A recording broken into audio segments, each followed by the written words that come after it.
Pertama, ditinggalkan, tetap di tempatnya.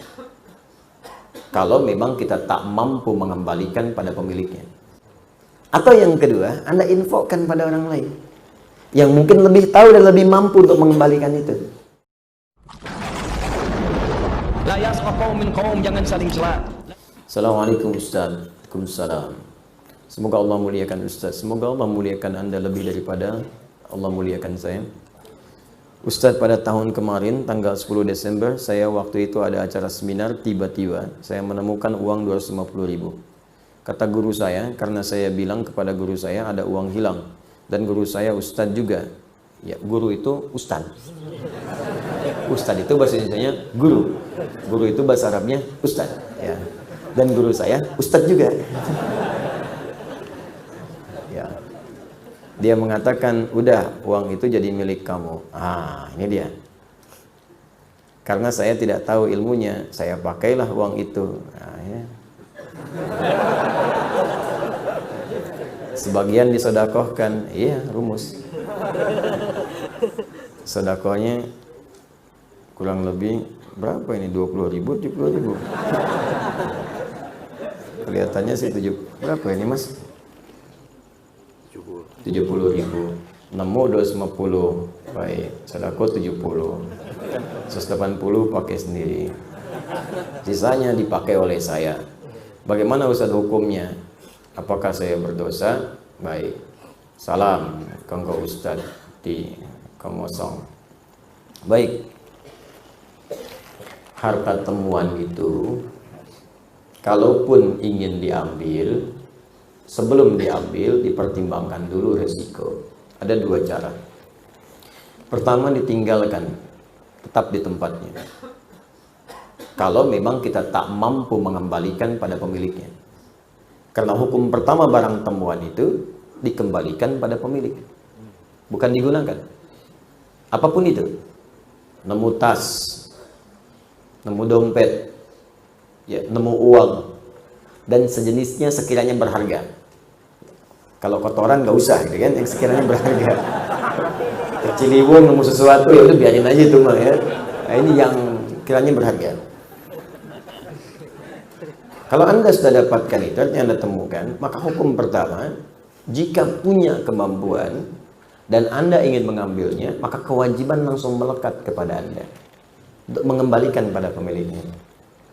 Kalau tak punya kemampuan, ada dua pilihan. Imam meninggalkan itu supaya resiko beban tidak berpindah kepada Anda. Atau yang kedua, Anda infokan pada orang lain yang mungkin lebih tahu dan lebih mampu untuk mengembalikan itu. Biasanya di sini ada pihak berwajib. Ya, sini ada saudara kita, misalnya ada Pak Eli, ada yang lain.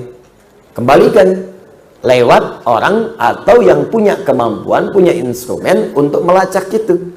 Pak, saya menemukan uang ini, Pak. Saya tidak tahu pemiliknya siapa. Tapi yang kita rujuk itu punya kemampuan untuk melacak, ditemukan di mana, bisa melihat sidik jari, macam-macam dan sebagainya.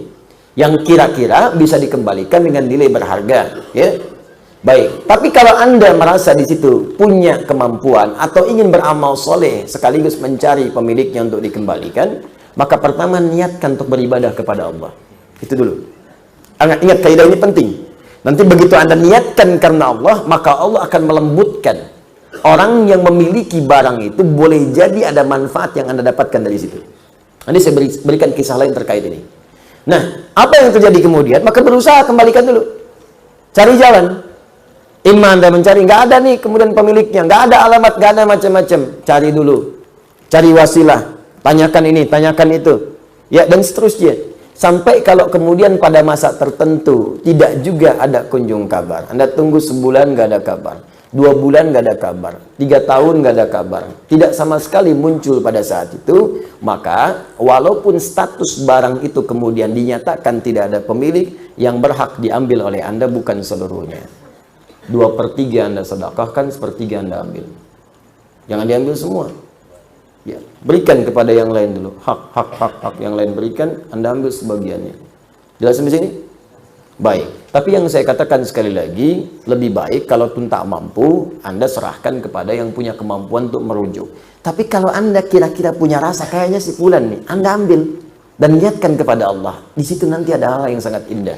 Pernah terjadi kejadian, seorang pejabat di Indonesia umrah, membawa uang cukup banyak, 3 miliar di kantongnya.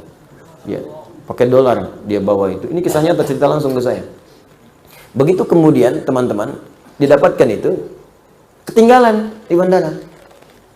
Ya karena dia mau niat ibadah, ya sudahlah, biarin aja gitu kan. Dia jalan aja, sudah macam-macam. Tiba-tiba ada yang ngantarkan. Pak, katanya saya menemukan ini kayaknya punya bapak tadi. Dia, oh iya betul ya, katanya punya saya ini. Nih silakan. Udah begitu dia buka utuh semua, nggak ada ambil, nggak ada apa. Tiba-tiba dia ambil 20.000 dolar, langsung diberikan. Pak, bawa aja ini, silakan. Silakan katanya. Jangan Pak, saya karena Allah, bukan. Memang Anda kerjakan karena Allah. Nah ini bagian terima saya. Syukur saya kepada Allah, berterima kasih kepada Anda. Dia ambil 20.000 dolar, dia diberikan kepada dia. 20.000 dolar, 260 juta, langsung ambil. Berikan. Banyak kejadian begitu. Ada dulu yang ketinggalan seorang orang soleh, dermawan, orang kaya. Ketinggalan teman-teman sekalian, mutiara, hadiah untuk putrinya. Ya, jadi putrinya memasuki usia-usia yang cukup baik, usia sudah layak menikah, ketinggalan kemudian di sebuah musola, toilet masjid. Jadi dia masuk toilet, tempat ada yang mengatakan tempat wudhu, ini kisah nyata. Jadi begitu dia berwudhu selesai, dia lupa ngambil itu. Sholat dia kan, pulang-pulang dia kaget kan, hilang, tidak ketemu. Balik lagi ngecek, udah nggak ada. Ternyata tiba-tiba ada yang mengetok pintu, seorang pemuda datang ke rumahnya dan mengatakan, saya menemukan ini, ada mutiara, ada macam-macam, dan saya melihat ada kartu di sini menunjuk kepada alamat ini. Saya pikir mungkin kartunya tidak penting, tapi saya lihat mutiara ini nampaknya sangat penting bagi Bapak. Silahkan Pak dicek lagi apa ada yang hilang atau ada hak-hak yang belum saya kembalikan. Begitu dibuka semuanya utuh. Apa yang terjadi? Dipanggil putrinya. Ketika dipanggil putrinya, dia katakan, nak, Bapak ingin memberikan hadiah ini, tapi tertinggal tadi di musola, tiba-tiba datang seorang pemuda mengembalikan ini. Pemuda ini, boleh jadi bukan mutiaranya yang penting, tapi pemuda ini yang dikirimkan oleh Allah menjadi bagian hadiah untukmu.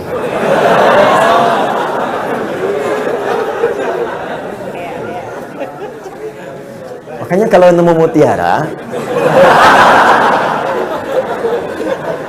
jangan dijual ke pasar lah. Cari pemiliknya dulu, cari pemiliknya. Ya, dia siapa tahu dia masih punya cucu, masih SD. Memang untuk dia, mungkin jodohnya anak antum di kemudian hari. Bangun jadi kekerabatan, jadi teman kan? Mungkin pemilik perusahaan, mungkin macam-macam. Jadi bagian yang mungkin Allah datangkan rezeki di situ. Jelas ya? Terus kasus yang tadi bagaimana Ustadz? Anda ambil 70.000. Ya. Maaf, Anda berikan 70.000. Banyakkan Anda ngambilnya.